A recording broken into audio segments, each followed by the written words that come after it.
You are listening to the Beltway Wars Invitational Podcast, hosted by Adam Jackson and Patrick Wilton. Enjoy the show.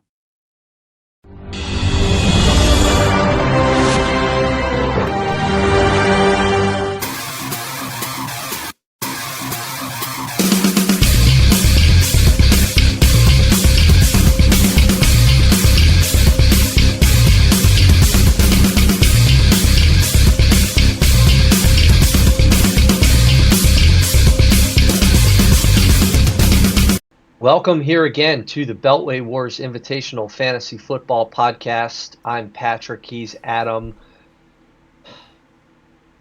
Week 5 is down.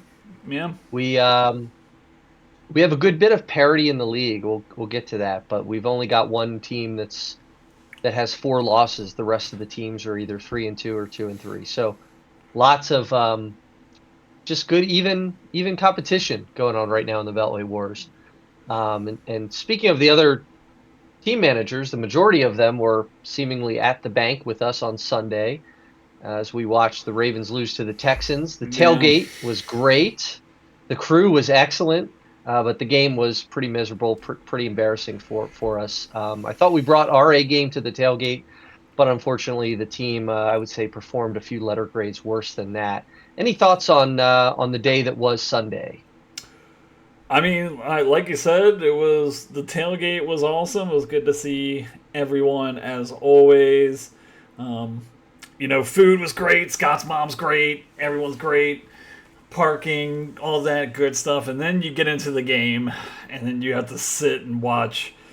We didn't even make it all the way through the game, but watching that disaster that was the Ravens against the struggling Texans. They weren't really struggling on Sunday, as I'm sure we'll get into while we go into these matchups, but just such a poor performance by the Ravens, and it's just like I don't even know where to go from here. I did see that they signed a couple players to practice squad and traded Odafe Owe to the Chargers for a safety. Is that enough? I don't really think so. I think it needs to be across the board, kind of reset in terms of the defense, and just not looking good right now. Certainly not. The defense seems all out of sorts. And just a side note, you talked a little in the last podcast about defensive coordinator for the Chiefs, Steve Spagnuolo, the game plan that he had to sort of stop us in our tracks. Not that that's very difficult to do right now. It was more difficult last week with the Chiefs than it was this week, for sure. But Spagnuolo, I sent this to you, Adam, because I thought it was interesting. He was on the Ravens as a senior defensive assistant back in 2013 and the secondary coach for the Ravens in 2014. Very similar to you alluding to the fact that we let Mike McDonald go, and he became the head coach of the Seattle Seahawks. We also did have, in following it really in the tradition of our team, we've had a lot of defensive masterminds come through Baltimore. Many have been head coaches, both defensive coordinators as well as kind of lower level run coordinators on the defensive side of the ball. So getting into the fantasy week that we had, I wanted to start at the very beginning of the show and mention that it was kind of an odd week leading up to the games. But this is before any of the game action even started on Sunday. We had a slew of running backs that were thrust into new opportunities this week. We had Michael Carter. We had Amari DeMarcado, both of them in Arizona.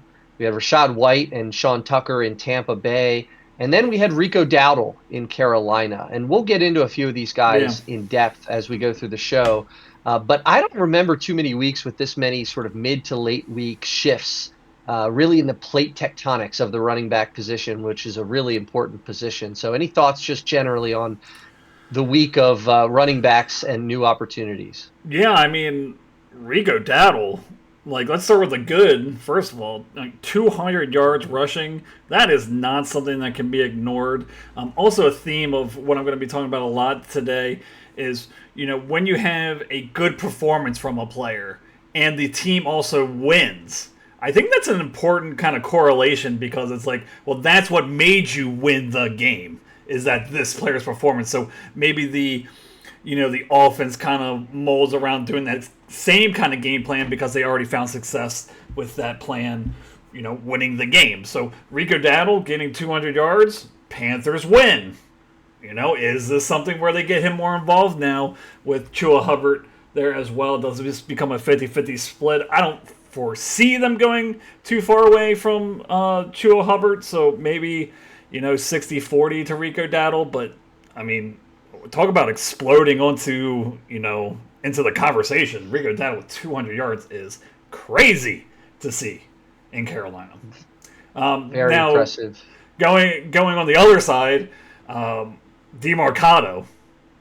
Yeah. What a boneheaded play that was. He's free. He's slowing up. He just needs to jog into the end zone and lets go of the ball before he crosses the end zone. So gets chewed out by his coach on the sideline. Stock is not good for that. I mean, you do have Michael Carter there as well. It has been a couple years since we've really seen him be fantasy relevant at all. But does now Michael Carter get more looks? And DeMarcado ends up more in the doghouse? Could be seen with the Cardinals struggling, losing a real just like weird game in that one. You had that play. You also had that like weird fumble thing where the Tennessee scored a touchdown. So are they going to try something different at the running back position and see where Michael Carter is? That could happen.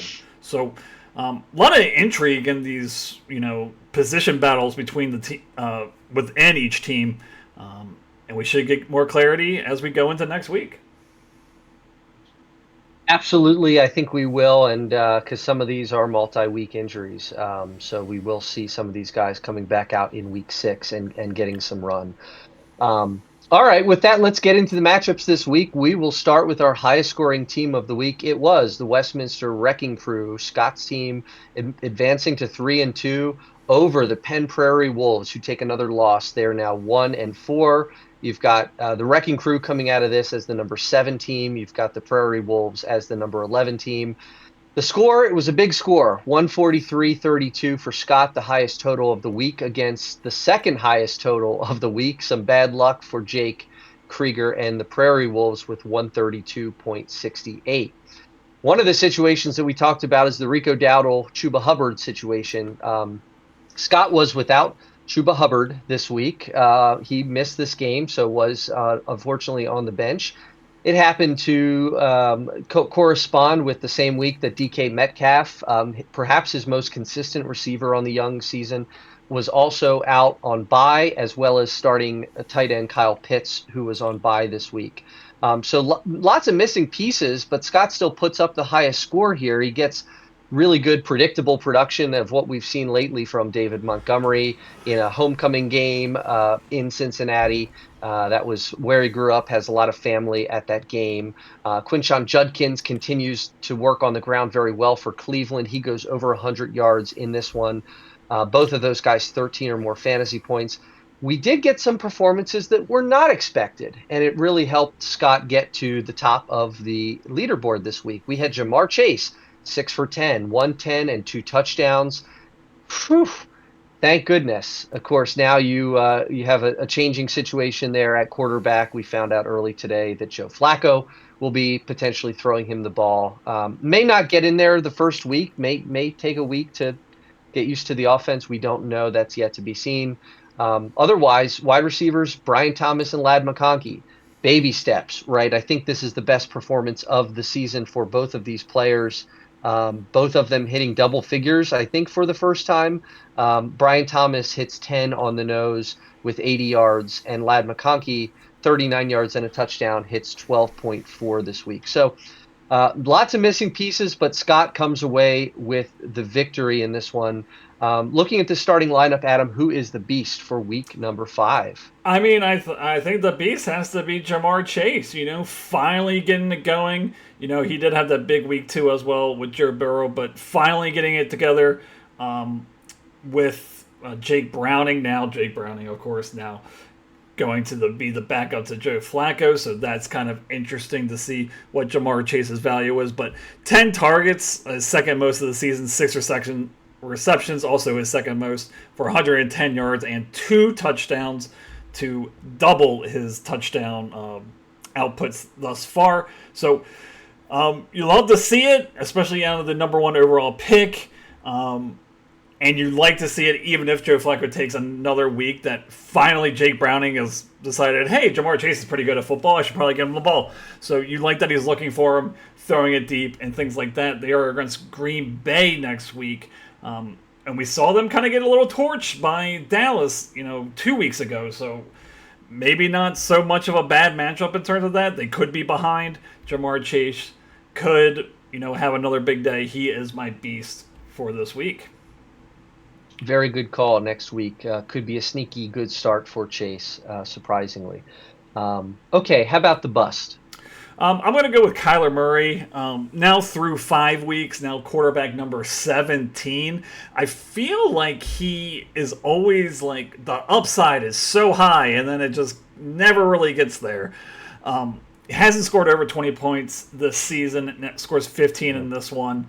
23 for 31, 220 yards, no passing touchdowns. Does run the ball in once for 25 yards on a touchdown. But quarterback number 17, you look at 2020, he was the 3rd overall quarterback. I think that's what a lot of people expected. Hasn't been able to crack the top 8 since then. 10, 19, 26, 10, and 17 last year.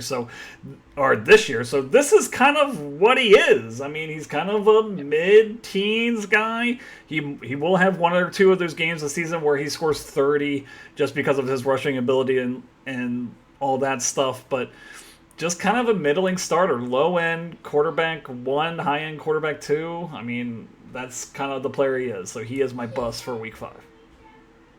Yeah, interesting. One of the fantasy podcasts I listened to, one of the viewers sent a comment in, or a question basically asking for comparisons and amongst the young quarterbacks with high upside, and included Kyler Murray in that list. And the host rightfully called him out and said, well, he's not one of these young. You think that he still has all this promise because we're always so high on him, but he's been in the league now. This is his 7th season. He's been in the league since 2019. So it just never really took off for Kyler. And I think you're right. He is what he is at this point in his career. Mm-hmm. All right. Well, Chuba Hubbard, I mentioned him to start this matchup, but he was Scott's 4th round pick this year. He was that all-important RB1 for Scott after beginning the draft with 3 straight wide receivers. He hasn't really lived up to his draft capital after 4 weeks and did end up as that late scratch. Dave Canales, the head coach, calls it a day-to-day calf injury. We're unsure really if Hubbard is going to play in week 6. That's a home game against the Cowboys. But you alluded to it earlier, Rico Dowdle.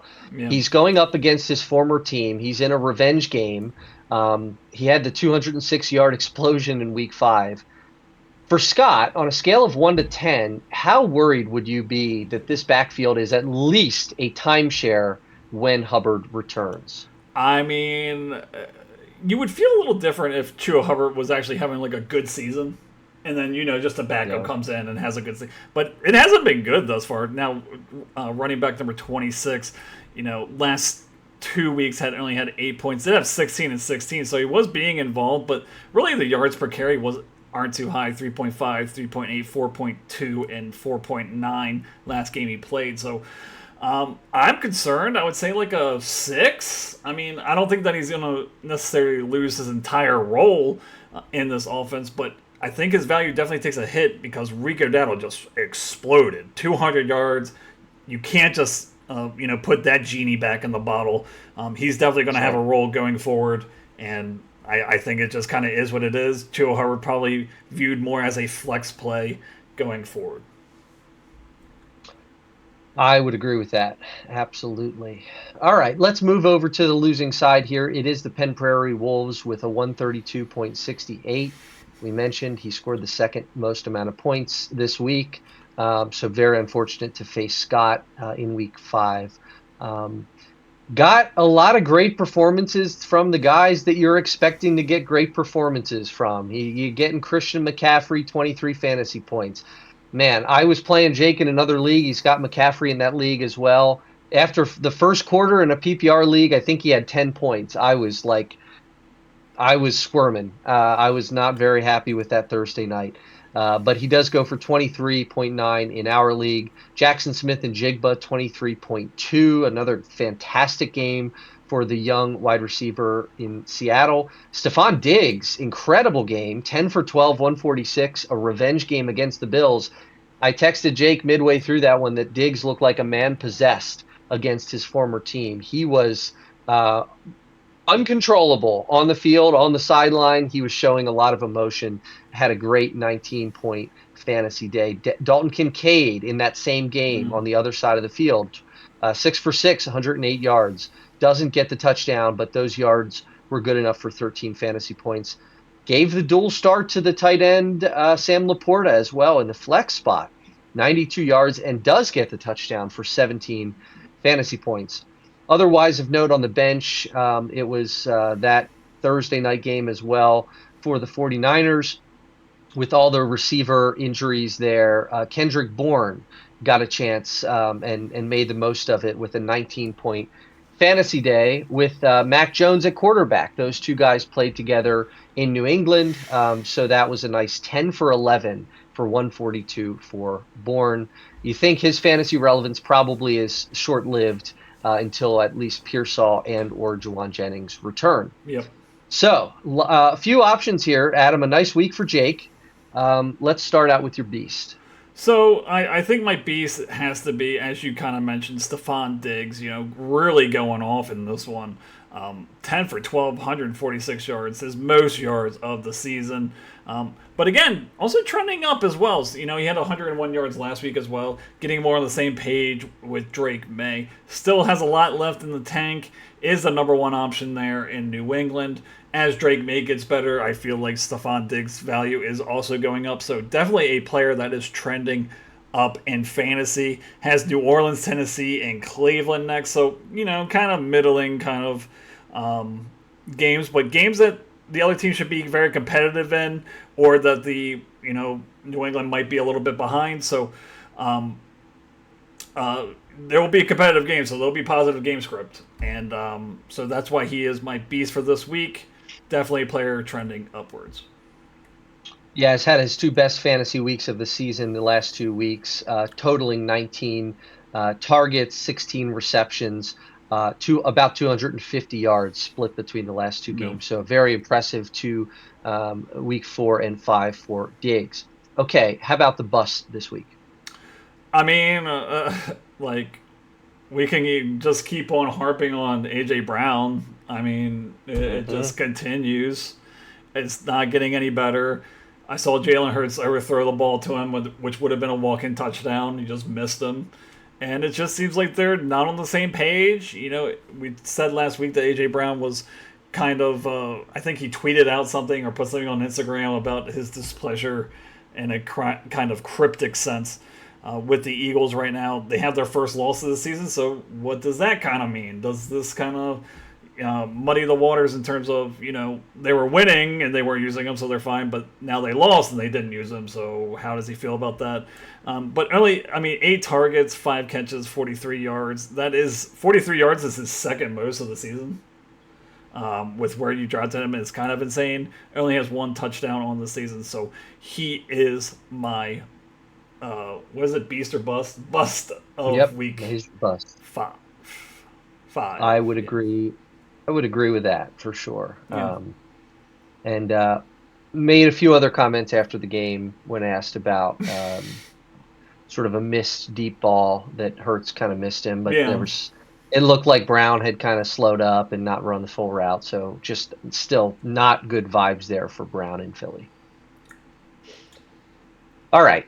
Last week, we talked about Jake and his $21 investment in wide receiver Cedric Tillman. Yep. This week, though, I think we need to talk about Amari DiMercato. Jake picked him up off of waivers for $15 this week. And that was, I'm sorry, he actually picked him up about 2 weeks ago. It was before Benson went down in front of him.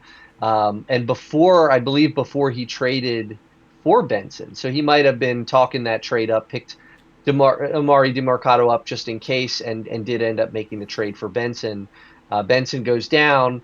And despite playing behind Benson to start the year, it was Michael Carter who dominated the work for the Cardinals. It was Yeah. DeMarcado making, as you said, one of those boneheaded facepalm decisions by voluntarily dropping the ball before reaching the end zone on a very long touchdown. That play, by the way, I did the math, I think I did it correctly, resulted in an incredible 15 fantasy point swing that cost both the Prairie Wolves and the Cardinals victories in week 5. Damari, he's got a really hard name to say. Matthew Berry cannot say the last name at all. It's DeMarcado. It's hilarious. He just cannot get it right. But DeMarcado is the only other startable running back for the Prairie Wolves behind CMC. And it might be that way, frankly, until Aaron Jones is eligible to return in week 8 from I. So given that situation, how big of a worry is this for the Prairie Wolves in trying to get back into it this season? I mean, I don't see who your number 2 running back is, because how can you put DeMarcado in there after, now they're listing Michael Carter as the number 1 running back for the Cardinals. DeMarcado is now number 2, and there is nothing really else, no other options you can really go with. Jake already resorting to the two tight end set for flex and tight end. The bench is light. You might not have any choice and just hope that he gets back into the good graces of the coaching staff. But I am extremely worried because you have not only one big hole in your running back 2 position, but a big hole in your wide receiver 2 position with AJ Brown, and you got to keep running him out. I understand that, but it has just not been good, for this team. And AJ Brown and Aaron Jones getting hurt really hurt this team. Not a good sign for Jake. Certainly not at all. All right, let's move over to our next matchup here. It's going to be the 3rd highest scoring team of the week. Lots of teams kind of in that 120 range this week, and it begins at the top with the Timonium Neon Trees. Brian's team goes to 3-2, number 5 in the standings, against Alex's Owings Mills Ozempic. The 2-3 Ozempic are now number 9 in the standings. The win is 128.58 to 114.12, so about a 14-point margin of victory for the Neon Tubes in this one. It was Rico Dowdle who we did not bury the lead. We talked about him already. 23 for 206 and a touchdown against a very weak Miami Dolphins defense. Good production from Justin Jefferson, who now has quietly climbed into the top 12 at the position with his 4th double-digit performance out of the first 5 games. So nice to see from Jefferson. It was also Darren Waller continuing his hot streak, 5 for 5, 78 yards and a touchdown. Kind of breaking the trend in the other opposite direction is Quentin Johnson, who had his a down week, surprisingly for him, after some really great weeks to begin the year. He was just 4 for 4 for 40 yards, did not score in this game. On the bench, by the way, I should have noted this. Brian, similar to Scott, gets this victory with a lot of guys on the shelf this week. Yeah. It was notably Bucky Irving, whose injury situation just gets weirder and weirder. He popped up kind of midweek last week, or came out of the game a little bit banged up. It was mysterious. He got an MRI. We learned that it was his ankle. We've since learned that he also has a shoulder injury. And then the latest iteration of this is that the shoulder injury is actually worse than the ankle injury. So lots of confusion there surrounding Brian's top running back on this team. Of course, Rico Dowdle, he would have an argument with top running back on this team. But also Mike Evans missed another game, and Roma Dunze was on bye. So again, similar to Scott, gets this victory with a lot of guys on the bench. Yeah. Let's look at this starting lineup, and I don't know if you're going to go Dowdle. You already talked about him, but who's your bust or your beast this week?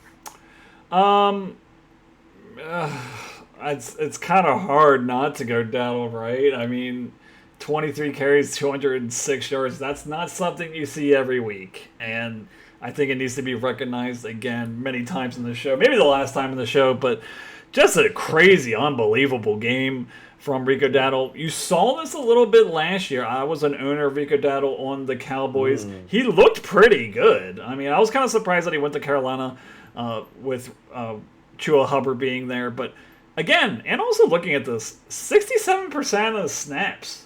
Like 67. So he gets 23 carries on 67% snaps, gets, almost 9 yards per clip and a touchdown, also involved in the passing game. What a week. I don't know he jumps all the way up to running back number 25 after this week. So it's kind of crazy the amount of movement he's had. He will see the field more going forward. I just don't know how much it's going to be with Hubbard, and that's something that's going to have to be monitored. But you feel really good about it, this kind of diamond in the rough kind of pickup for Rico Dowdle. To your point, last year he did have 7 games of 12 or more fantasy points for Dowdle. So I think when they asked him about kind of his return to Dallas and if there's something to prove, he kind of said, yeah, I was there for 5 years. They wouldn't have kept me around for 5 years if I wasn't any good. So he absolutely thinks that he is a really good NFL running back and capable of carrying the load. We will see how much of that he gets next week with or without Chuba Hubbard. And added for $3. $3. That's a pretty good buy there. Absolutely. All right. How about your bust in week 5? I think my bust for this week is going to be Quentin Johnston. I mean, obviously he's been kind of unworldly so far, but really a disappointing game in a plus matchup where this entire Chargers offense kind of looked kind of off. I don't know if that had to do with Hampton getting hurt in this one or not, but only 4 targets his season low, 4 catches his second lowest of the season, 40 yards lowest, no touchdowns. So is this now, has the hype gone too far with Quentin Johnston? Maybe. You saw Ladd McConkey actually score in this one. So, what kind of player is he? Is it through the first 4 weeks, or is it closer to this? I don't really know. I'm more leaning towards the first 4 weeks. But I think this week just shows how we need to kind of temper expectations with Quentin Johnston, and that is why he's my bust for week 5. All right, and the last guy I want to talk about on this team right now, Adam, is the veteran Darren Waller, who got the start in the flex spot for Brian this week behind Trey McBride. He played 30% more of the total snaps compared to his season debut last week. I think that was the game plan for Waller, according to the Miami coaching staff. And with that, he posted 16 points and a similar stat line as he did in week number 4. Brian paid $13 for Waller after last week's impressive debut, and so far it seems like he is worth it. So, buy or sell, Darren Waller is a top 5 tight end, assuming health for the rest of the season. I'm actually going to sell this. Okay. I think that, you kind of took the NFL by storm coming back. Offenses or defenses rather aren't really trying to play him. They were playing Waddle and, Devin Achane as much as you can kind of game plan for him.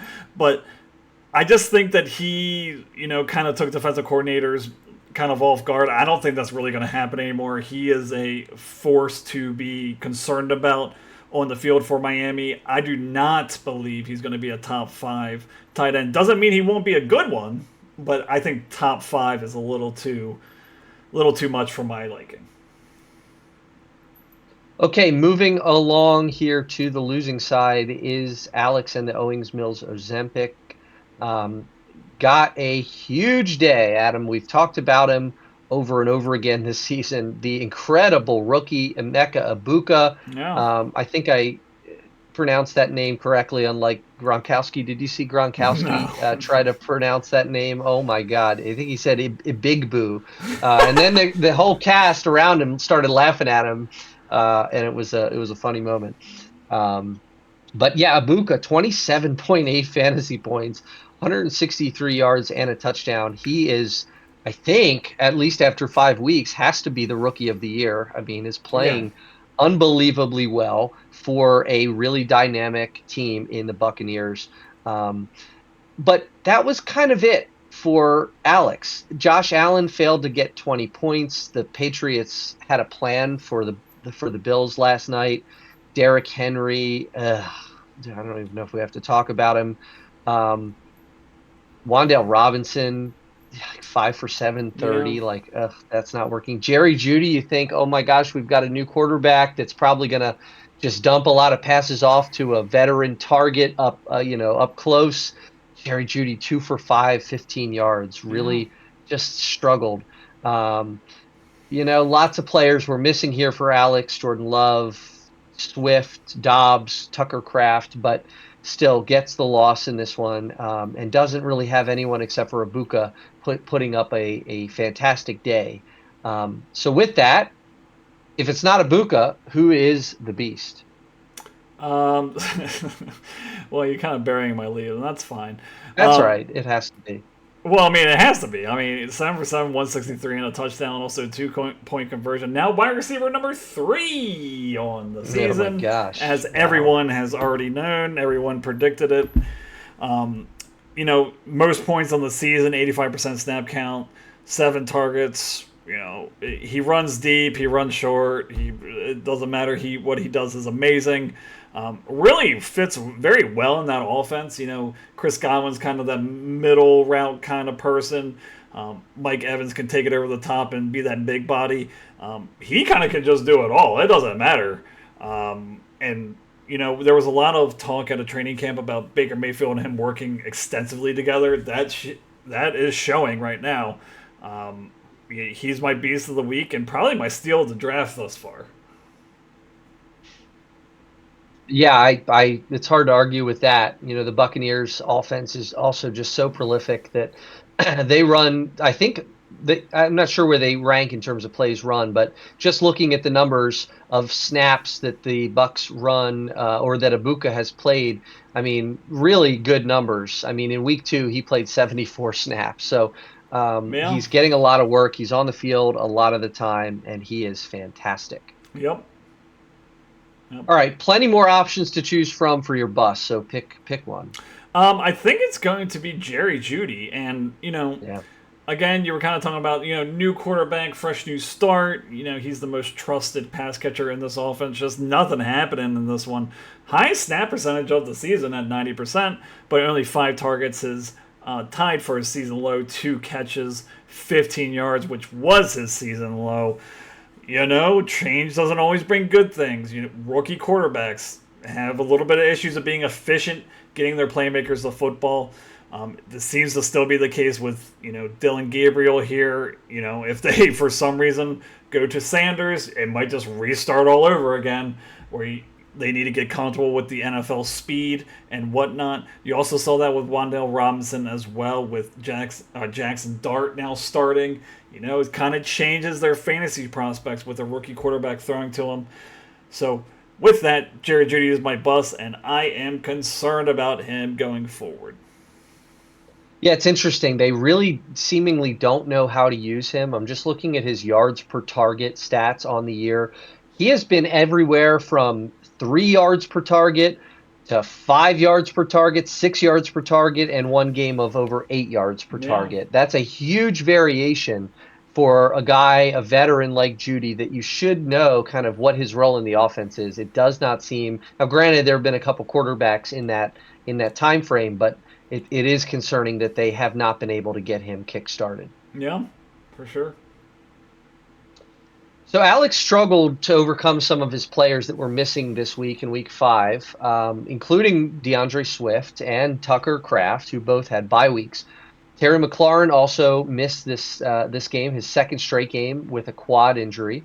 And I was taking a look at kind of some of the fab dollars, the free agent acquisition budget that teams have left, knowing that Alex, specifically, has not used any of it. He still has all $100. In fact, he's one of 4 teams to have not spent a single dollar of their fab budget. Without giving away any trade secrets, Adam, just curious what your thoughts are on that relative to kind of your perspective on how to spend the free agent acquisition budget. The fact that Alex is struggling, he's 2-3. Yeah. He was missing some guys this week, but he didn't go out there. Does he need to be more aggressive moving forward, particularly after kind of the performances that didn't quite get the job done in week 5? Yeah, I mean, my kind of philosophy has changed over, now doing this for, what, is this the second year that we're doing this, or third year? I think so. Something like that. Second. So, with looking at Alex's team, I really think you just got to take your stabs and just start spending. And, really look for the opportunities where you could see someone rising to the top in terms of a depth chart, or becoming a favorite target, or becoming a running back of favor on a team. You just got to start spending money and just hope that you hit on one or two of these people that could become a top 20 option to save your season. So I feel like he needs to become way more aggressive if he wants to save his season. For sure, you cannot take that money with you into next year. Nope. That is for sure. Okay, moving on to our next matchup here. It's Charlie versus Mike. It's the Reisterstown Rockets. God, I did it again. Rockets. I'm never not going to do it. I need to start putting it in the show notes so that I understand what I'm supposed to say. Charlie's Reisterstown Rockets get the win over the Clown College, Mike's team. Both teams now 3-2. Mike stays in the top 3. He's number 3 in the league, and Charlie bumps up to number 6. The score 126-76 to 113-86. Again, another about 13, 14-point victory here for Charlie. He gets a huge performance from C.J. Stroud against the Ravens. He gets double-digit points from Breece Hall and Cam Skattebo. He gets 19 from Debo, 14 from Nico. Zay not so hot in this one, but doesn't matter. He got plenty of production elsewhere. And then on the bench, granted, this was a nice week again for Charlie. Lamar Jackson, I'm reminded, was in the IR slot for Charlie, so gets the win without Lamar Jackson. But did get Nick Chubb on the bench, 12 fantasy points, kind of retook a little bit of the destroyed the narrative of Woody Marks. Lots of Chubb versus Woody jokes on some of the podcasts, again, that I listened to. And then Devontae Smith, a nice game here. Yeah. It wasn't Brown, but it was Smith, 8 for 10, 114 in this one. Smith has his second best game of the season here against Denver.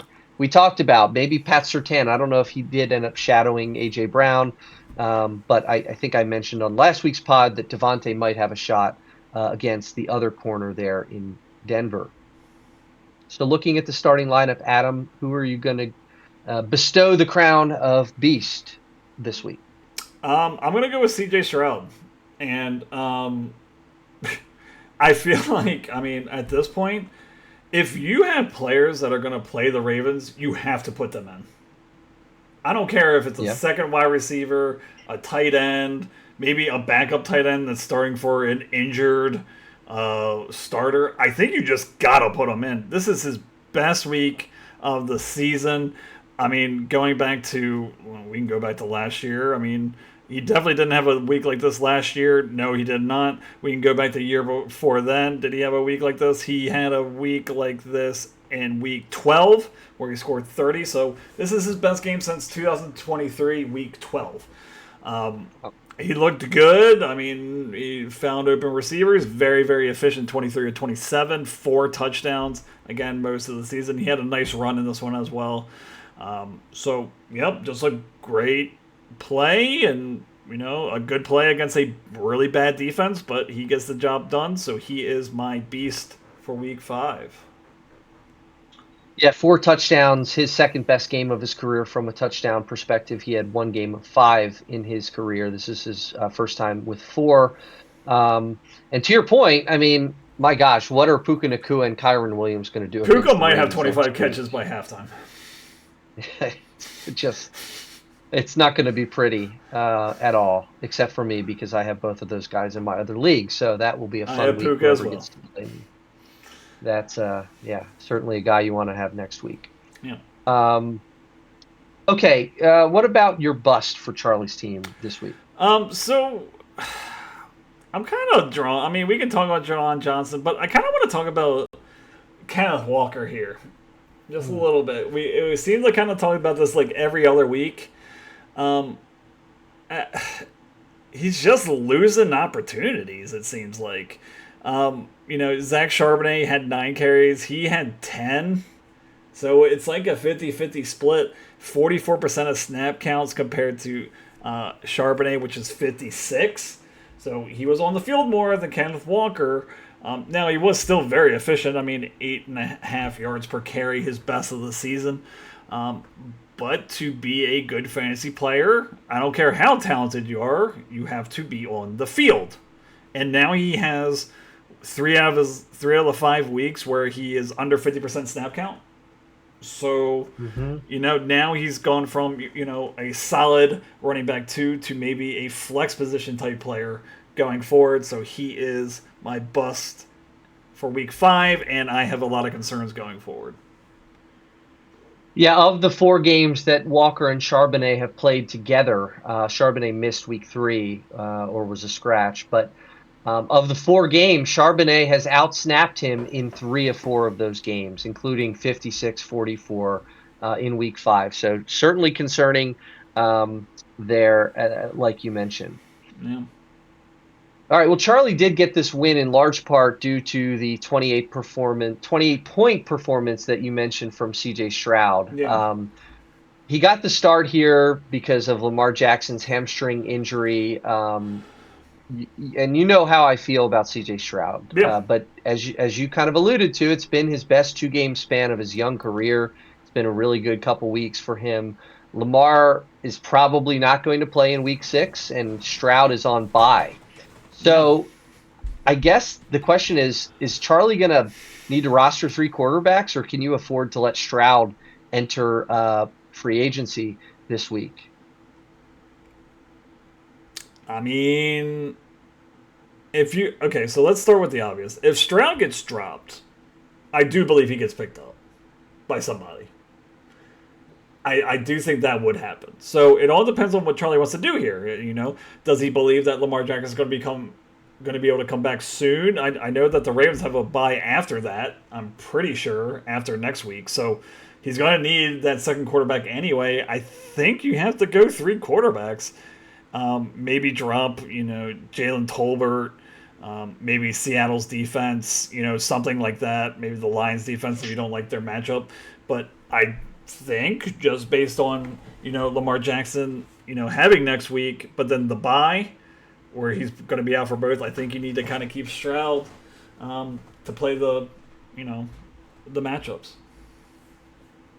Yeah, interesting to note, and I'm going to skip forward to a note I had later in the show, but the Houston Texans are on bye, and by the way, Charlie has 4 players: Collins, Chubb, Schultz, and Stroud, all on bye. So in terms of that may make it a little harder to drop somebody else and fill a third quarterback position on this roster with all those Texans on bye for Charlie next week. Never seen that. Four players on a team. That's pretty rare. All right. Well, scrolling back up here, trying to find my place. Let's talk about Mike's team, the losing side of this one. Takes a second straight loss in a row after winning the first 3. He drops down to number 3 in the standings, 113 points. Baker Mayfield, huge game. Emeka Buka, the beneficiary there. But Baker Mayfield, 26.6 fantasy points. He is now the number 3 quarterback in the league. So very quietly or not so quietly making a lot of good things happen for the Buccaneers. Got good performances out of Garrett Wilson, 6 for 10 in this one. Gets a touchdown, 16 fantasy points. Jahmyr Gibbs, 12 carries, 54 yards. Got into the end zone through the air in this one. Tacked on 33 more yards from that perspective. And then Javonte Williams, a big number here, 26 fantasy points, 135 and a touch on the ground, a second touchdown through the air, so a big number there. Yeah. On the bench, Brock Bowers missed this game. Darnell Mooney missed this game. Ricky Pearsall missed this game. So definitely a few injuries to speak of on the bench. J.K. Dobbins also on the bench did hit 20 carries in this one, which is great to see.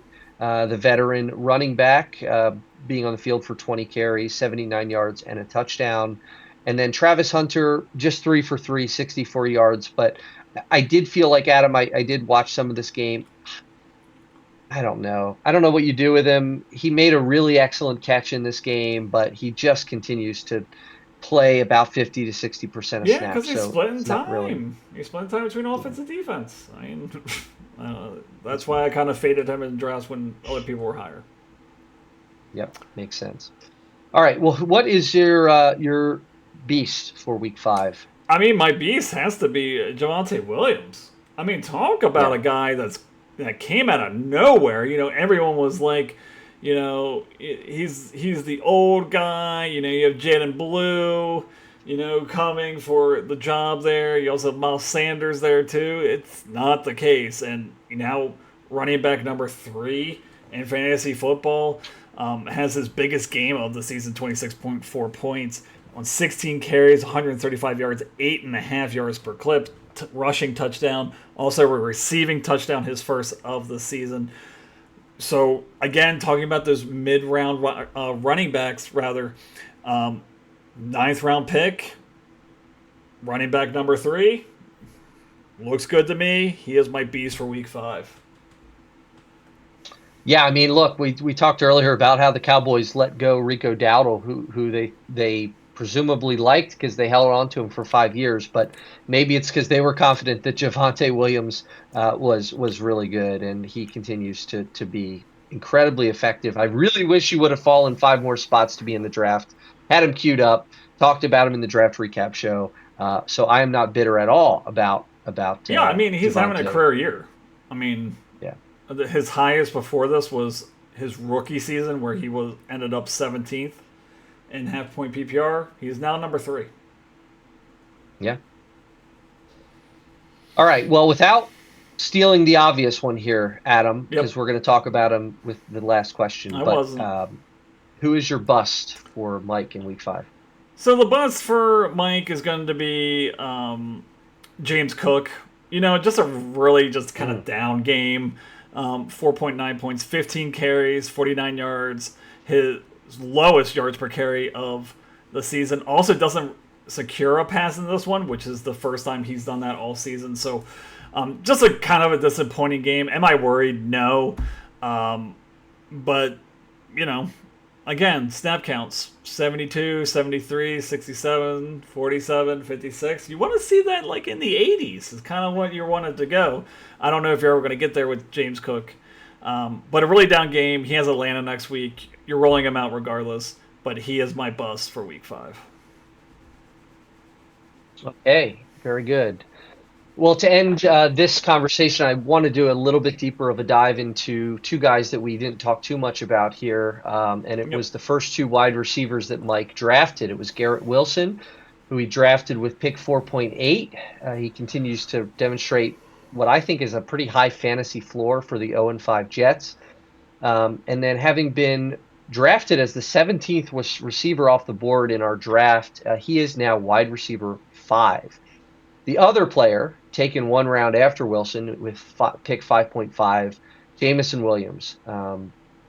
This Lions offense is really clicking, but J-Mo continues to struggle in a big way. He's wide receiver 45 on the season.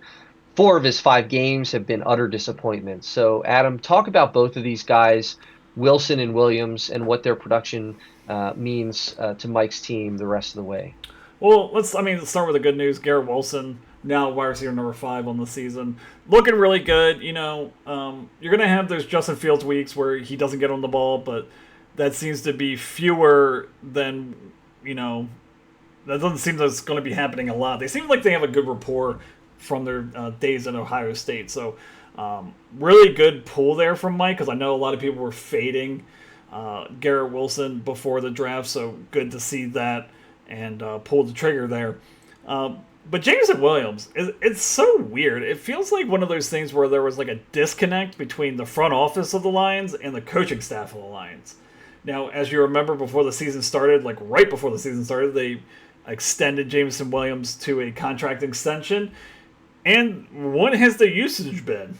It's been absolutely nothing.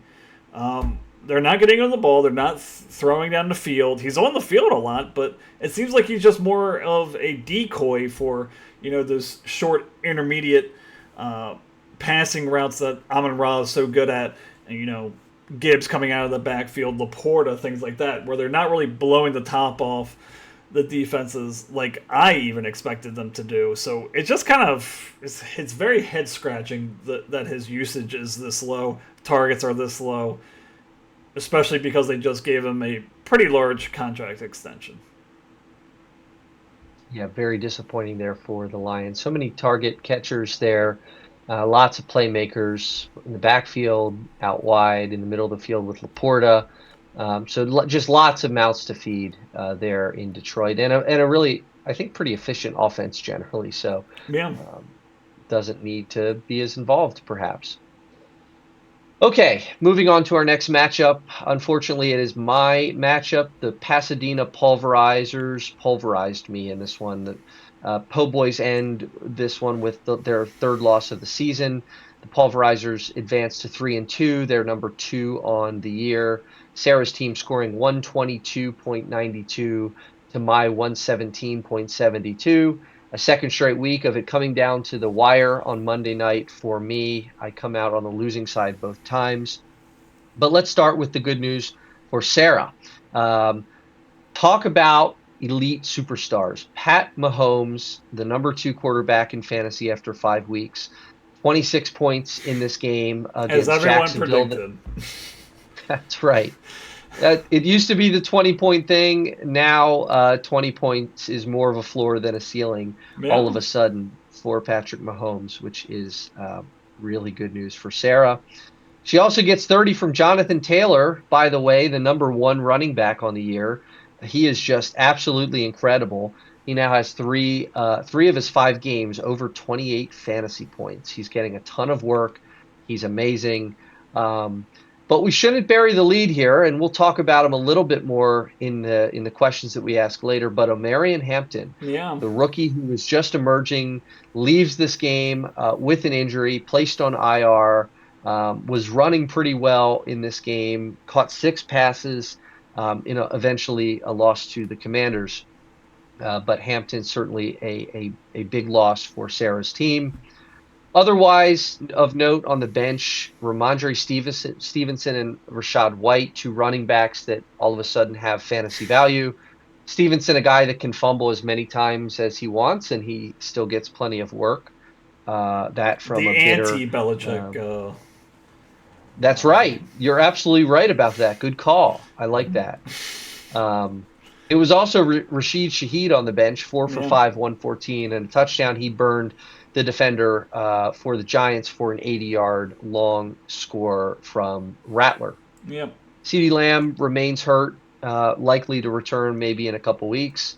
But as of right now, Sarah is 3-2. She's won 3 games in a row. Who needs CeeDee Lamb, right, for Sarah? She might. So, I mean, the 2 obvious ones are Mahomes and Taylor, so I don't know what you're going to pick here for the Beast, but go for it. Don't bury my lead, man. Jonathan Taylor is going to be my beast for week 5. 30 points, his second highest point total this season. He had 31 in week 3. Only on 74% of snap percentages. Now, they were way ahead in this game. He didn't need to play all of it. 17 carries, 66 yards, and 3 touchdowns. Also, some work in the passing game. Everyone kind of forgets Jonathan Taylor, 2021, number 1 overall running back in fantasy football. It looks like he's continuing that trend. This offense is so much better than what we thought it was going to be with Daniel Jones at the helm. So, you're riding it, and you're feeling pretty good about where you drafted Jonathan Taylor in that second round. He is my beast for this week. Okay, how about the bust? So my bust is going to be Jordan Mason. Um, Kind of like not what you're expecting, as he's gotten like the full load, the full workload for the Vikings. 66% snap carries, only 13 carries in this one for 52 yards. Now, I do understand that it was a hard matchup with Cleveland, but it's just like you're kind of just like wishing for more out of him. He looked really good when he was with San Francisco last year with Christian McCaffrey being out. Trust me, I remember that. Um, but it's just like only 66% of snaps and 13 carries. You're expecting more for that for Jordan Mason while Aaron Jones was out. So he is my bust for week 5. It's a little harsh, don't you think? I mean, aren't the Browns defense like one of the best in the league? Is that just a down game in a tough game What about script? last week? Over, yeah. I mean, It's Pittsburgh Pittsburgh. though. Pittsburgh is not Pittsburgh like they usually are. No, they're getting healthier, aren't they? Point He is taken my though. bust. Like I get it. Like this is a guy that, you think if he gets the workload, he's going to be an RB1 and he and I has mean, barely. like to kind of talk about it, as we are going to talk about it, the Kyle Shanahan effect. Like, my God, what a coach he is. Like, Yeah. for him to be able to beat the Rams with everyone being a backup, it's quite making Mac Jones look like Tom Brady back there. It was crazy. Yeah, very entertaining game that one was for Yeah. sure. All right. Well, with 3 straight wins, Sarah and the Pulverizers, as I mentioned, are pulverizing, living up to their name. Rookie sensation Marion Hampton is running back 13 on the year, but he's going to miss at least 4 weeks, having suffered an ankle injury in week 5. Suddenly, these depth pieces that Sarah has, like Jordan Mason, like Ramondre Stevenson, and like Rashad White, are all fantasy viable behind a resurgent Jonathan Taylor. How do you feel about the depth of the running back position for Sarah while Hampton is on the shelf? I mean, as long as Bucky Irving is out, I'm really kind of liking Rashad White. It's just like he gets involved in like all the different kind of ways. When Bucky Irving starting to emerge, he was really involved in like the passing game. Sean Tucker did nothing in this one. But looking at snap percentage with Bucky Irving out, 80%. So he is the preferred back. He is the preferred pass protector for Baker Mayfield. He'll catch the ball. He ran 2 in here, so I think you gotta get him in the lineup whenever Bucky Irving is out. And Ramondre Stevenson, I mean, it's not pretty. I mean, it's not 7 carries, 14 yards, but does get 2 touchdowns in this one. I feel a little lower on him. I think the Trey Henderson bus is screaming down the street right now. I think that is going to happen sooner rather than later. So I feel more good about White, but you can definitely survive with, Jonathan Taylor, Jordan Mason, and Rashad White as long as Bucky Irving is out. Yes, Rashad White did outsnap Sean Tucker 80 to 21% this season or this week. Sorry. Good. Okay. Well, moving on to my team, unfortunately, getting the loss in this game, 117-72. Not a terrible performance, and had some good play from some starters here, including Justin Fields, who got his production late in this game in a comeback effort against the Cowboys. Tony Pollard and free agent acquisition Michael Carter, earlier mentioned, 18 for 51 for a touchdown for Carter. Pollard, 14 for 67 and a touchdown. Both guys going over 13 fantasy points. But otherwise, got some rough performances from the receivers, notably T. Higgins, another game of fewer than 10 fantasy points. And Darius Slayton, who left this game early. Yeah. I paid up for him in free agency with $23. He leaves this game and is looking like he may not play on Thursday in their Week 6 game. So potentially not an option for me there. Otherwise, did want to mention Travion Henderson, just 3 fantasy points in this game, but did for the first time hit 50% snap percentage. The Patriots kind of third guy, Antonio Gibson, blew out his ACL in this game. So prayers up for Gibson and prayers up that Henderson becomes the guy to get some of the beneficiary of those carries, because they were using Gibson, by the way, quite a bit. They were using him on some kick returns, but they were also using Gibson in the running game quite often, especially early in the game. Yeah. On the bench, not too much going on. Jalen Warren missed this game. We'll see what his role is like next week after last week's blow up from his backfield bait there. I always forget his name. What's the other guy's name? Kenneth Gainwell. We'll see what Warren's role is. I always get Kenneth Gainwell and Miles Sanders confused. I don't know why. I feel like they're like the exact same type of running back. They were Eagles teammates together, I believe, the two of them. So, other than that, not a whole lot to speak of on the bench. So, looking at this team, Adam, who is your bust or beast for my team this week? I don't want to bury your lead, but I am going to go with Justin Fields just because of the way you were cussing him on the way home while we were driving back from the Ravens game. Yeah. You're like, this guy, he sucks, he stinks, but this is kind of what it's going to look like. It's like he's going to struggle through the first half, and the Jets are going to get way down in points, and then he's just going to kind of do his thing.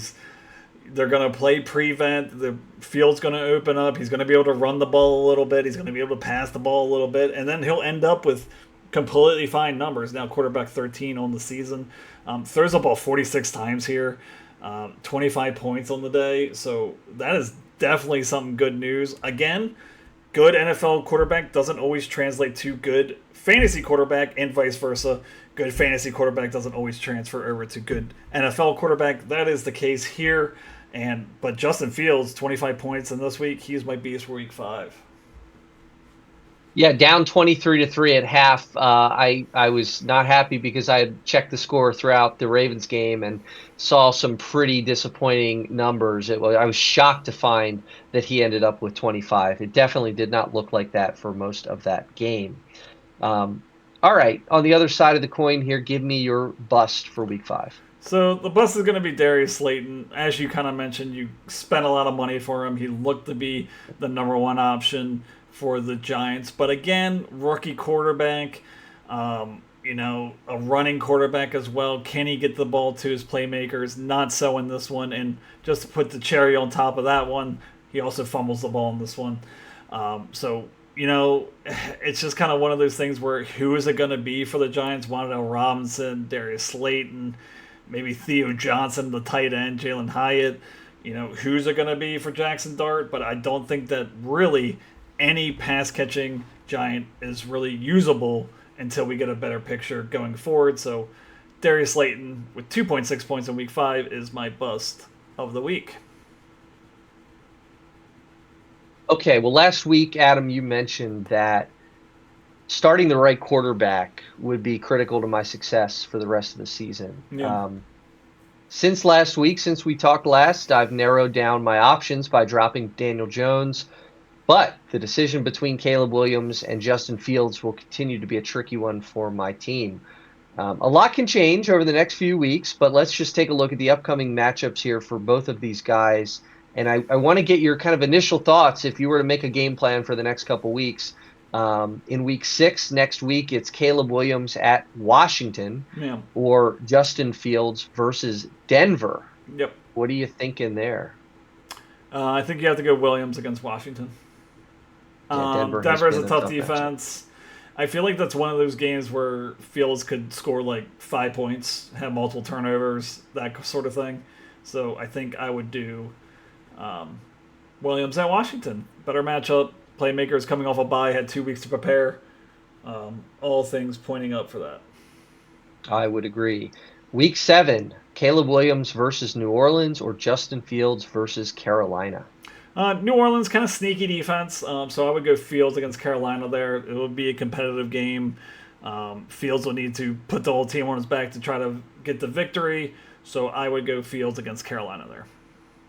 That is also where I'm I like how we're just taking this portion of the podcast just to decide who you're going to start, which is very I need it. I've struggled. This has not been fun for me. Week 8, here's perhaps the most interesting one because, Caleb Williams. It's not hard for me. at Baltimore Mm-hmm.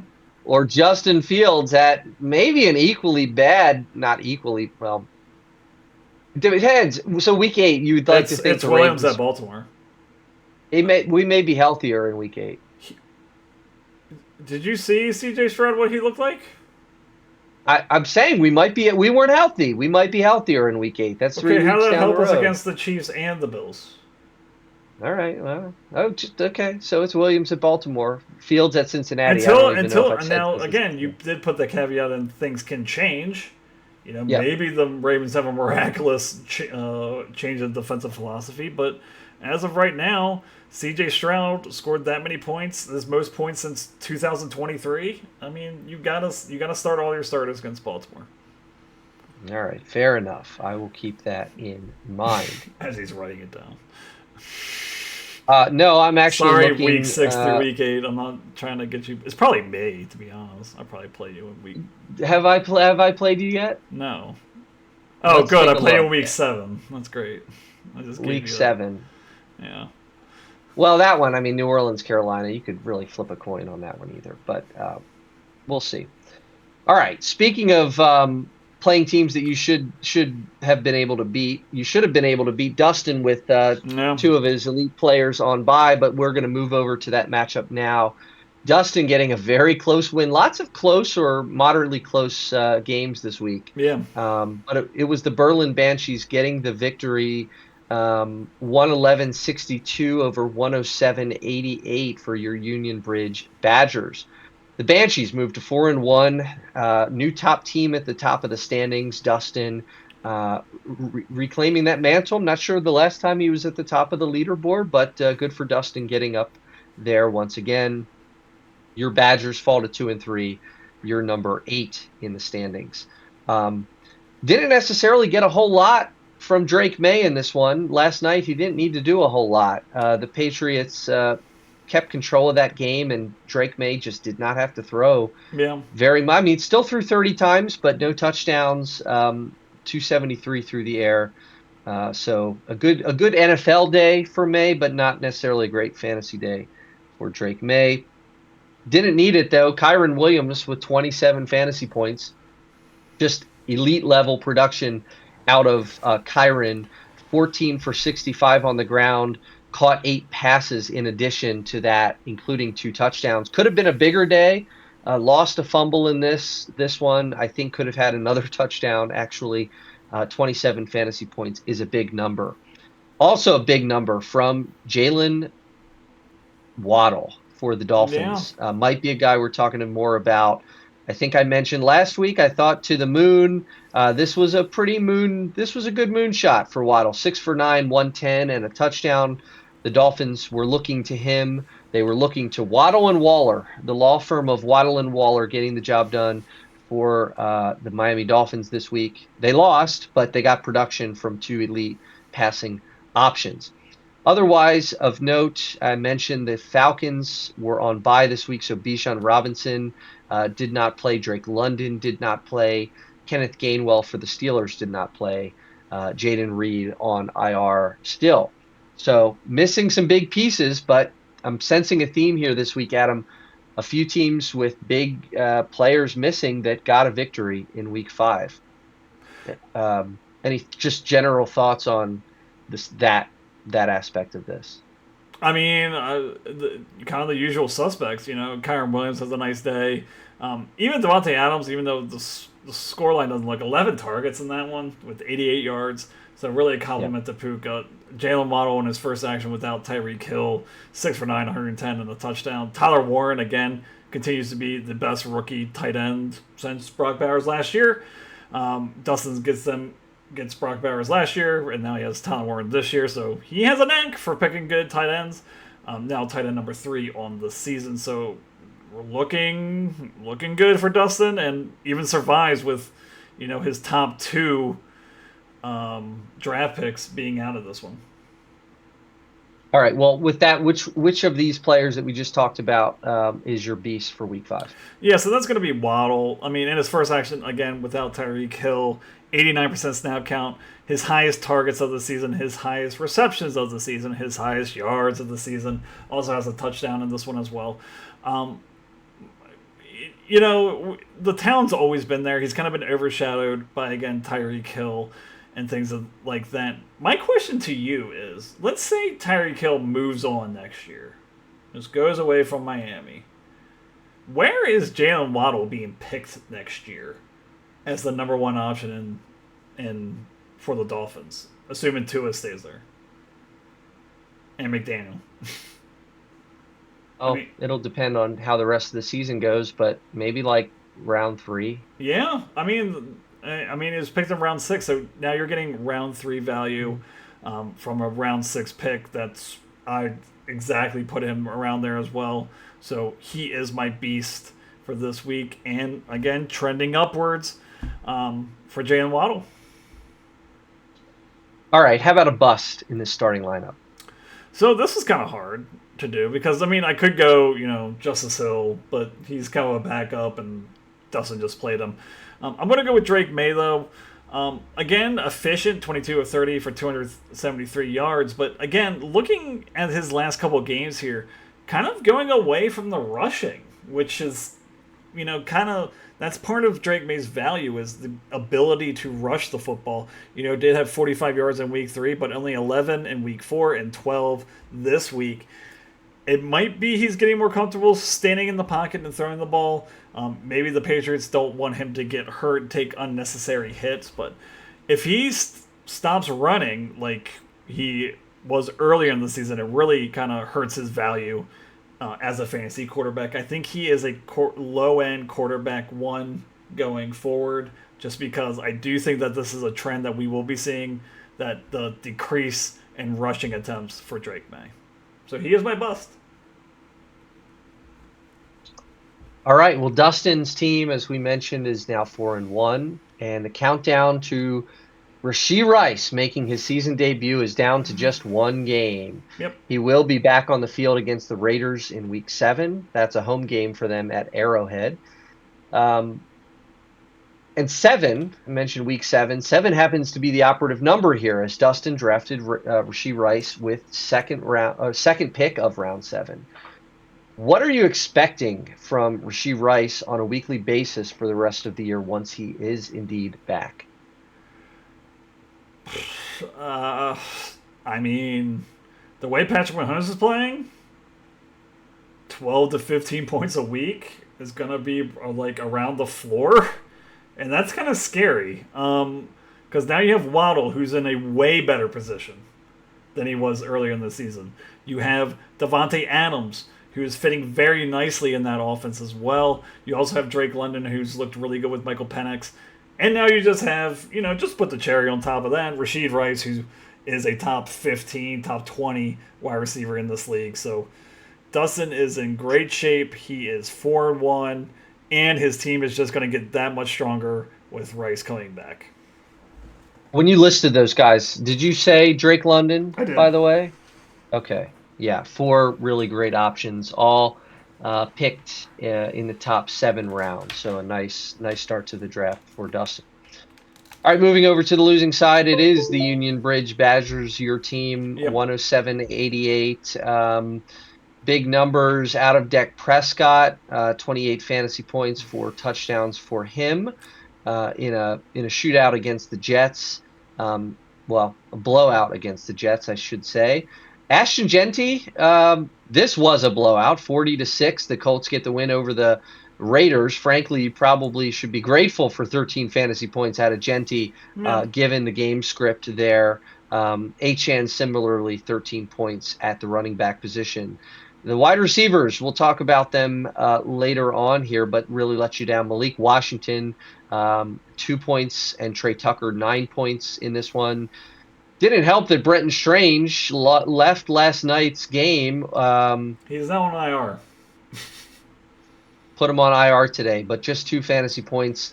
Probably could have gotten you a victory had he played the rest of the game. He has looked very good as of late. Also, boy, I didn't realize how rough it was last night for you. Travis Etienne could have also gotten the job done very easily, but struggled with just 12 carries against the Chiefs. Nope. Got a huge effort as you were cheering on the Ravens. Also, quietly cheering on Kaimi Fairbairn to make his kicks. I It wasn't. didn't really I wasn't matter at the quiet end of the about day. it. I wasn't quiet at all about it, to be Quiet honest. about it. Adam was the only guy in purple cheering for Fairbairn's picks or kicks. Frankly, you should be cheering for him making those field goals. It just means that we were actually able to force a field goal chance in that True. one for Fairbairn. So the Rams did let you down. You mentioned I picked the Shanahan wrong one. schemed up the Rams by most metrics. Most analysts had the Rams ranked top 5. Yep. Does get a goose egg in this one, allowing 407 yards to the 49ers, the banged up second string Niners. On the bench, Calvin Ridley. You asked me yesterday morning before we went to the game. I did. What would you do, Ridley or Washington? We both kind of felt an inkling toward Washington. It was Ridley. But I think I said to you, watch, it'll be the game that Ridley blows up. He does. 5 for 10, 131 on the bench. Another way that you could have gotten a victory over Dustin. So lots of missed opportunities. As well would have gave me the win as well. Because I had Texans. Oh, that is right. Oh, boy. Oh, my God. I didn't notice that. Yeah. Rough stuff, man. Rough stuff. Well, you are 2-3, and you move to number 8 on the year. So, what'd you like here, Adam, for your team? Who is your beast in week 5? I mean, I think it's pretty obvious. It's Dak. Now quarterback number 4 on the season. I think very quietly. Putting up a very nice campaign thus far. Very, doesn't even throw the ball over 30 times, but does have 4 touchdowns in this one. Also runs the ball 7 times. Watch out a little bit for that. I know he doesn't like to run, but he does maybe have somewhat of a rushing ability. But again, next 2 weeks, Carolina and Washington, plus matchups there for quarterbacks. He is my beast for this week, and looking great even without CeeDee Lamb on the field, and CD should be back very soon. Yeah, call me crazy, but the Cowboys seem like a team that is maybe performing a little bit better this year than I had expected, especially given the injury to CeeDee Lamb. Yeah. You mentioned it the first game that Lamb missed, that suddenly this offense looked very good when they're not having to feel like they're forcing the ball to one player in CeeDee Lamb. So maybe it has freed up the offense a little bit to go toward Jake Ferguson and to go to Pickens and to get that running game with Javonte firing on all cylinders. Yeah. All right. What about the bust this week for your team? So the bust for this week is just going to be ETN. His worst game of the season against KC. Jacksonville does win this one, but 59% snap percentage, only 12 carries on the day, his lowest of the season. Also, his second lowest yards per carry of the year. Still running back number 10, but just a very disappointing. He could have gotten me over that finish line if he just would have scored a touchdown. Can't do it here. So he is my bust for week 5. Okay, well, we are 1 week post Tyreek Hill season-ending injury, and his absence already looms pretty large. In his place, $31 waiver add Trey Tucker, and $30 waiver add Malik Washington combined for just 11 points and were a primary reason for your close loss this week. You did sit Ridley, so naturally, as we said, he went off, 15 points on the bench, despite kind of an inefficient 5 for 10 in his game against Arizona. Yeah. Ridley does have plus matchups coming up against Vegas, New England, which maybe isn't so much of a plus matchup anymore, and Indianapolis. So buy or sell, Calvin Ridley is the key player for your team's chances moving forward.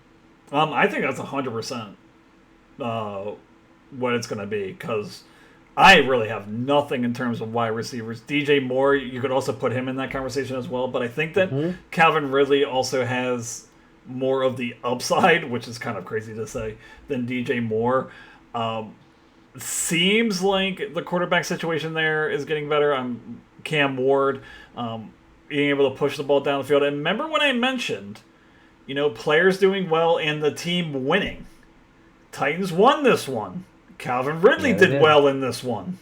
So maybe that's a sign of things to come. Also, just for the Titans beat via Roto Baller, Titans planning on finding ways to use Calvin Ridley. So it looks like that they're trying to move in that direction, get the ball in his hands because he is an explosive player. Even he was, going into this game questionable with some injuries, but still performed. Again, plus matchups as well, where they're could be a little bit competitive. I'm not sure if they will be, but against Vegas they should be competitive. So I completely agree with that. Calvin Ridley is going to be my make or break player for this season. All right. Well, with that, we'll move to our last matchup of the evening. It is Josh's Curtis Bay Chum Buckets getting the victory over Tom's Finksburg Kinks 108-60. 97-14. Again, 13-point margin. I don't know what it is with this week, but Josh's team 3-2, 3 straight wins, moves to number 4. Tom's team 1-4 moves, I think, stays in the basement at number 12 with a significant points deficit, by the way. Chum Buckets get a 19-point fantasy day out of Jalen Hurts. Gets the usual from Puka Nacua, just looking fantastic as usual against the 49ers. Continued big numbers in Lamb's absence for tight end Ferguson, 7 for 9, 49 yards and 2 scores. And then another solid kicker performance. Chase McLaughlin, have to get a kicker mention in. 1 per show is the minimum requirement for me. Well, you talked about Fairweather on my team. We did give the nod to Fair Bets, right? I already it was the top kicker this week. Yeah. That's so Adam. That's such a Adam thing. Josh Jacobs was on bye this week, so did without his services. Juwan Jennings also out with injury in this game. So couple options, low score for the Chum Buckets, but they get the victory. Before we move to the beast, David Njoku, with the new quarterback situation, 6 for 9, 67 buying touchdown. I don't know if I'm buying it, but I think it's interesting. Yeah. Okay. Did they? I'm curious to see the snap share between Fannin and Njoku this week. 96% snaps for Njoku. Yeah. So this week's it was 96-79 Njoku. Last week it was tied around 85. The week before that, Njoku by 12. All right, so fairly typical. Njoku is playing more generally in most weeks this season, so that tracks. That he had his was that his first touchdown? Yes, it was. So 9 targets, his high on the year. So yeah, good news there on the bench, I guess at the tight end position. But how about the starting lineup, Adam? Who stood out as your beast this week? Well, Can I just mention Puka for a second before we go earlier? Sure. Yes. I feel like 19.5 points is a down week for him. Isn't that crazy to think about? Only 10 catches for you, Puka? It's not 13, 14 catches. But yeah, so kind of weird there. But let's go with Jake Ferguson. Now tight end number 1 on the season. You brought the question to the table. Would he be a top 5 tight end while CeeDee Lamb is out? Well, he's the number 1. And he's really been used in the red zone. 9 targets in this one, 7 receptions, 2 touchdowns. He has 3 touchdowns on the season. 55% snap count. Again, that was probably has to do with the blowout. But now 4 straight games with double-digit fantasy points. Jake Ferguson is my beast for Week 5. Yeah, it's a good call. He continues. He's been a top 5 tight end in each of the last 4 weeks. So very impressive. So high. So high. My God, he's probably leading the league at tight end positions in targets, in receptions, in fantasy points, and 55% of the snaps is pretty efficient for Ferguson. Okay, how about your bust this week? My bust is going to be Alvin Kamara. A very plus matchup against the Giants. 56% snap count. This is his lowest of the season. 8 carries, 27 yards. Does catch the ball a little bit, which saves his kind of floor. But it's now, is it finally the year where Alvin Kamara loses kind of a foothold on this Saints offense? Now he could be moved, which is an interesting conversation, but Just with the matchup and the type of player that Alvin Kamara is, he is my bust for Week 5 with only scoring 7.5 points. Yeah, lowest snap share, lowest total snaps of the year for Kamara, 56%. Kendre Miller behind him, his highest snap percentage of the year, 39%. Still, playing 20% more snaps for Kamara than Miller, but that gap is narrowing rather quickly. I agree that it's really a tough situation here because you drafted him in 4.01, Josh did, Yeah. round 4 pick.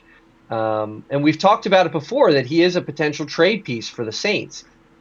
He's continuing to seed work to Miller, as we mentioned. He's RB27 on the season. So let's kind of expand on last week's discussion about Kamara. Okay. I want you to kind of grade some potential landing spots. We mentioned a couple last year, but assume that a letter grade of C would be him staying in New Orleans. So A and B is going to be kind of Okay, so a C is better the situation. average. Okay. C is the average. Yep. So I just picked some landing spots that I could think of here. So let's start with one that we did mention last week, the Kansas City Chiefs. I think that's a B plus. I think it's a B plus. Now there are a lot of people there, which is kind of concerning. I think that he would split work with Kareem Hunt and Isaiah Pacheco, so I would put it at a B plus though. All right. How about the Arizona Cardinals? They lost James Conner. Trey Benson came in behind him, still a young player, lost him. He will be back probably in a few, 3-4 weeks maybe. But the Arizona Cardinals, could they use Alvin Kamara? Oh, for sure. I think this is an A minus. Mm. I think that if he did go to Arizona, he would be the guy. I think that he could beat out Trey Benson. I think Trey Benson would be the supplementary piece for this offense. So I would put that at an A minus. All right, we talked about Marion Hampton and his loss to IR for the Chargers. They've got some no names behind him. Kamani Vidal going to be filling in there with Haskins. But how about the Chargers as a potential landing spot for Kamara? So Hampton is going to only be out for 4 weeks, correct? It's not like a season ending. Well, it's minimum 4 weeks, but I kind of seeing the 4 to 6 week Okay, timetable so being thrown with around. that, I would still say that this is a C, just because yes, you're going to get a lot out of that 4 weeks or whatever it is. But once Hampton comes back, I think that he is the guy there, where Kamara would be the supplemental piece there. So I would do maybe C plus, just because of the amount of volume he would get in the next 4 weeks.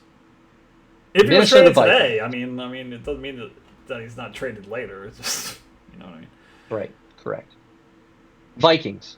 Vikings I'd put at a B or B plus just because of the offense that they run. Kevin O'Connell is a very offensively minded head coach. I think they'd be able to find him interesting ways to get him the ball. It would be a good place for him to go. So let's say B plus. All right, two more. Washington Commanders. Washington Commanders also a B plus. They have a lot of young running backs there as well. He'd be the savvy veteran, B plus. Okay, and lastly, the Chicago Bears. Chicago Bears are going to put it a C plus. DeAndre Swift still there. I think it'd be a 50-50 split. Swift and Kamara kind of do the same thing. They both catch the ball in the backfield, so I would put it at a C plus. Okay, I'm not going to ask you to grade it, but I just thought the Patriots. I would hate it as a Henderson owner. I would hate it, but the Patriots to me make a little bit of B. sense as well. Yeah. Yep. Okay, that's about right. All right, moving on to our last team of the night. It's Tom's team. Yeah. 1-4, number 12, 97 fantasy points this week. Jaden Daniels returns from injury with 17 fantasy points. Saquon Barkley, limited upside, 6 carries in this, gets 16 fantasy points because he got the touchdown through the air and 3 receptions for 58, but 6 for 30 on the ground. So Yeah. continuing to sort of struggle a little bit on the ground. His points are stacking up. He's still number 9 at the running back position, but 6 carries is just a tough pill to swallow in this game. Some good production at the wide receiver position, at least Cortland Sutton, 8 for 10, 99. Teteroa McMillan, not blowing anybody's socks off, but 10 fantasy points here, 6 for 8 for 73. Jordan Jordan Addison also in the flex spot as a receiver, caught a touchdown in this one, 12 fantasy points, was in fact benched for I think the first quarter in this for partying until 5 a.m. in London with some rapper and missing a team meeting. So was suspended by the team for the first quarter, held on the bench. Speaking of the bench, let's Yeah. talk about Tom's bench. Ja'Cory Krosky-Merritt, one of Tom's young guns here, now the number 19 running back on the year after a 26-point fantasy day against a really good Chargers defense. Yeah. He takes 14 carries for 111 yards and scores 2 touchdowns, a 26-point day. Big number for Krosky-Merritt. We'll talk about him. Well, we have the opportunity to talk about him with the big question, but Yeah. let's just talk first about the beast and bust for you, Adam, this week. So my beast for this week is going to be. I'm actually going to go with Jordan Addison here. Coming back here now, 2 straight weeks of double-digit points, being really that compliment to Justin Jefferson, with Carson Wentz also playing pretty well for this Vikings team. Leads them on a 2-minute drill to secure the victory against the Browns. Now on week 6 going on bye, but you like to see it here. You're playing him. He seems to have a nose for the end zone. He is my beast for this week. Yeah, I think people maybe overlook Addison a little bit because I he's did. with I Minnesota. did. That's not a team that everybody's paying too much attention to. He's got Justin Jefferson in front of him, but if you go back and look at his numbers from last year, he has had some really big games, especially down the stretch last season. Yeah. So, okay, well, how about your bust this week? So, I mean, there's some contenders here. I'm gonna go say his name, Anumanor. I thought it was Iumanor, but I think it is actually Io Manor. You would think it would not be, but it is Io Manor. Io Manor. All right. So, just with this one, 72% snap count, has his lowest targets of the season, tied for his lowest receptions of the season, and second lowest yards. A down game, and now with Ridley down coming on and kind of reestablishing himself, I know there was a lot of talk about him being the number 1 option there in Tennessee, but now it seems like Ridley's coming back to it. So how much value do you really have in him? You didn't really have much value beforehand, but now wide receiver number 42, he is my bust for week 5. Yeah, the lowest snap percentage on the season for Io Manor, just 72%. Still pretty good, but and more than Ridley, but did cede some work to Chimere Dike in this one, who played 49% of the snaps. Kind of obscure wide receiver reference there. Okay, let's close this thing out. I don't care what sport you're talking about, Adam. Young teams almost always suffer from growing pains. No. At 1-4, with by far the fewest points scored in the league, that's exactly what we're seeing from the Finksburg Kings. Some of these players, we think the talent is there. We've seen some early season flashes. And so picture this, Adam.